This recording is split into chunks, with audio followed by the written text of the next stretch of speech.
This is Urk.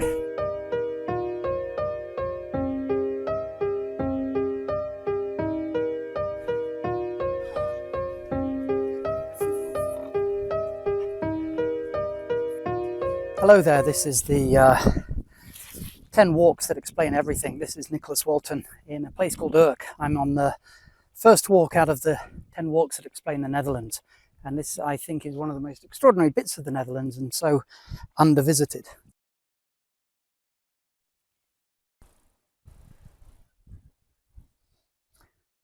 Hard to believe, up until a couple of days ago, it had pretty much rained since October. And now here, I've put on lots of factor 50 sunscreen. It's hot as hell, and my camera's overheated a couple of times.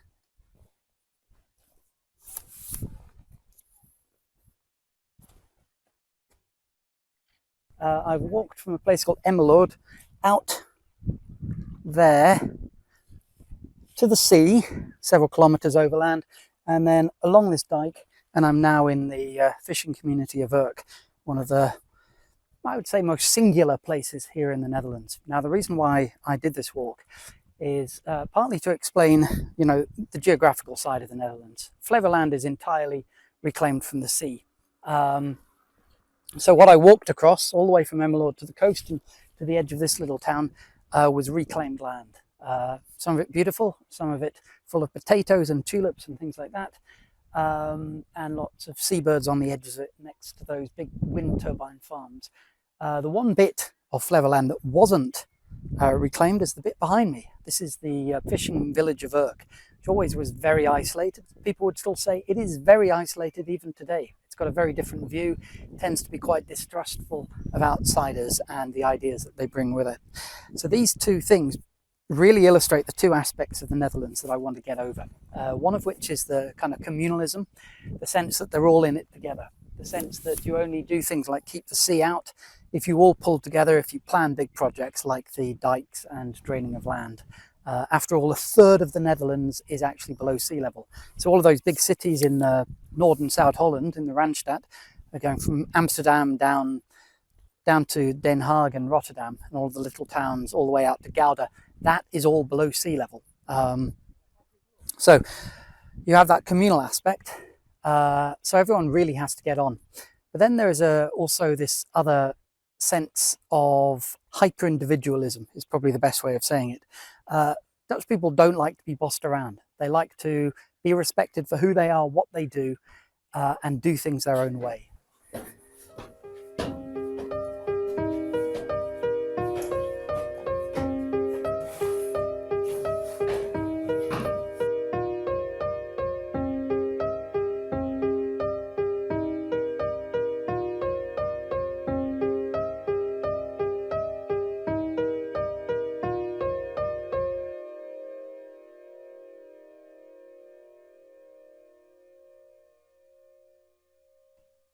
Well, I hadn't actually heard of Urk when we moved to the Netherlands, but it was during the COVID epidemic that you kept spotting Urk in the newspapers.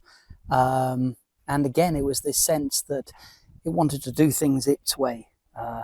It had its own attitude. It was still an isolated place. I'm not sure how much religion had to do with it, but certainly one of the ways in which the town asserted its own way of doing things was that at a time when other people were being told not to gather in groups, you would get 400 or 500 people here gathering in the churches that dominate the social life of Urk. At the same time, you would also have there was a COVID testing point which was attacked. There were journalists who were roughed up a little bit.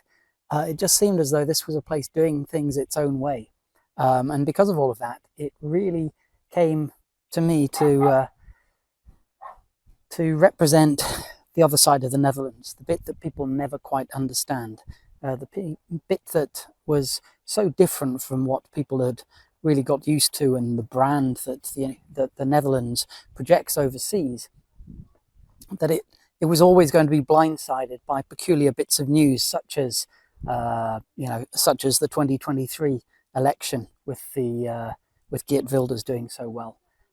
For me, travel to Urk, have a look around, talk to some of the people, in the museum or whatever, and get a bit more of a picture of what the other side of the Netherlands is really about. You'll understand the whole place so much more.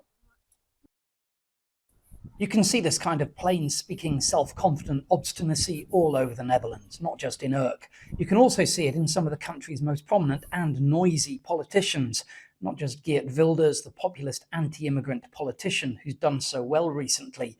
Take the late Pim Fortuyn, who exploded on the Dutch political scene a few decades ago with a blunt message to Muslim immigrants that they were welcome, but they had to respect and tolerate everybody else doing and saying what they want, however much it outraged their religious sensibilities. He was gay, of course, and took exception to immigrants who didn't respect his sexual preferences.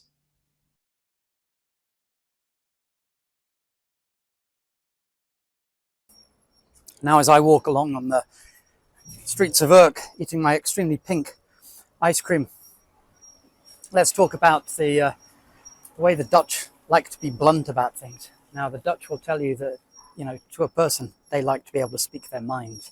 And they do it in a very, I would say, sometimes almost an aggressive, belligerent way.